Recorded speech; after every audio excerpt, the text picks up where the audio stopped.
What is going on, guys? This is Aaron. So, bad news regarding the E39 wide body project. Pretty bad news. So, as it turns out, my fab guy that I paid to cut the fenders to have clearance to put the wide body on and be able to lower the car down, and it looks like we didn't take enough out of it. This is no fault of him. We had a budget. He did what he could within that budget. So I don't want anyone to be like, oh, fuck that guy, or he did bad work. His work was solid. It just, apparently we needed to take more out. We didn't have the budget for that, because on an E39, most BMWs actually, whenever you cut above a certain threshold, it creates a gap that you then need to fill, which most people, they'll create like a mini tub to close that off so you don't get anything inside of it.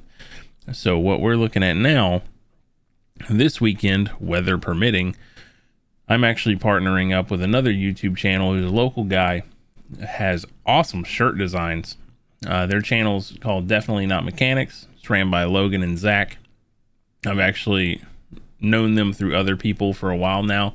Hung out with Logan at a car meet, and Zach actually at a car meet maybe about a month and a half ago. Really cool guys. So we've been wanting to get together and work on something, and as unfortunate as this situation was, Zach agreed to help me take more stuff out of the fenders and close it off. That way we could collab on a video, get some content for both of us. So that's going to be really nice that we're going to be able to get this. Whenever I do bag the car, I'll have enough clearance to bring it all the way down, because I have a video to show you that's not that cool. Awkward moment when you realize you didn't take enough out of your inner fenders. That white spots right there is where my inner fender that we cut bottomed out on my tire. And you can see all right here. It also grooved it, that you can see all right there. So looks like we'll be taking some more out of there, because I had my kids in the car when this happened, and if this would have blew, it would have been a bad day for everybody.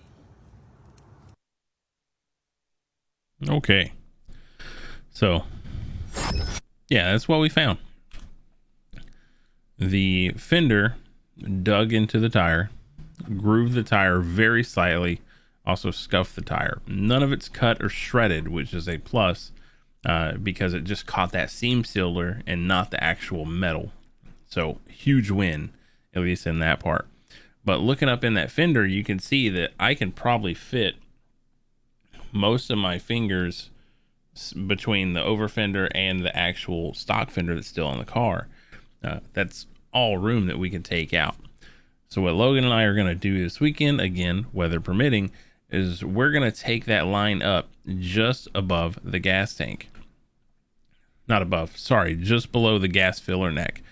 So I have a picture of my car here. So, get rid of this crop tool. Hello. Looking at this picture,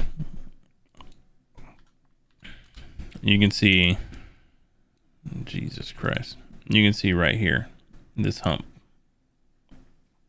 Right, you see how it comes all the way up to just below the gas tank. What my fabrication guy did, he just cut this area out, which led to this part rubbing the tire.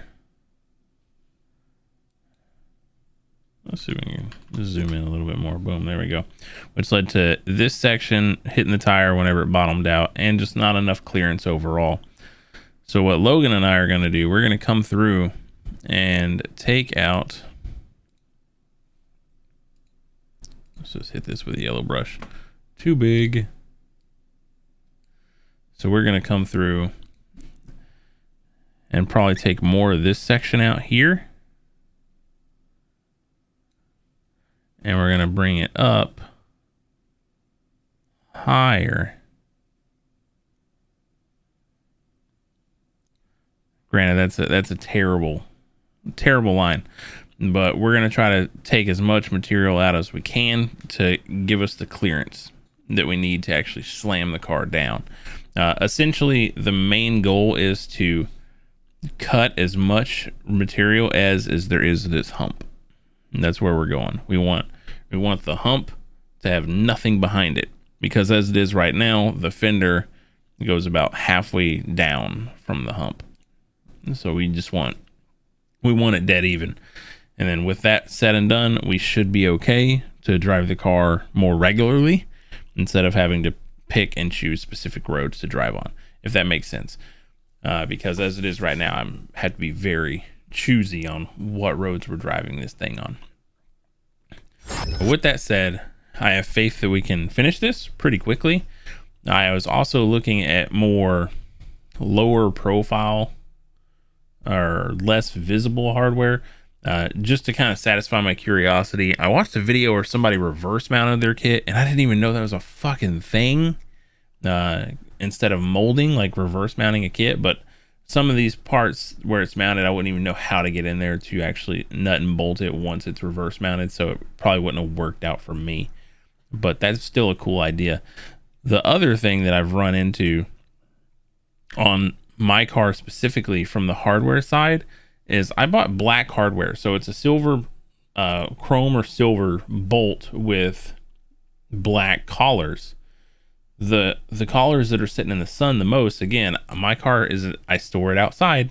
I park it outside and I drive it a lot, so I don't keep it under a car cover a whole bunch. So, but where I park, the sun raises on one side of my car and it catches it, and then it sets on the other side of my car and it catches it. So most of my black collars are already turning bronze from the sun cooking the coating off.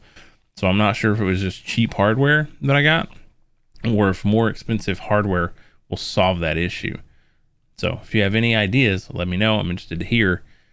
But outside of that, I got no fucking clue, because my black hardware is turning bronze and I really did not want that. But either way, guys, that's the update with the E39. Thanks for watching. We'll see you guys on the next one. You have a good day.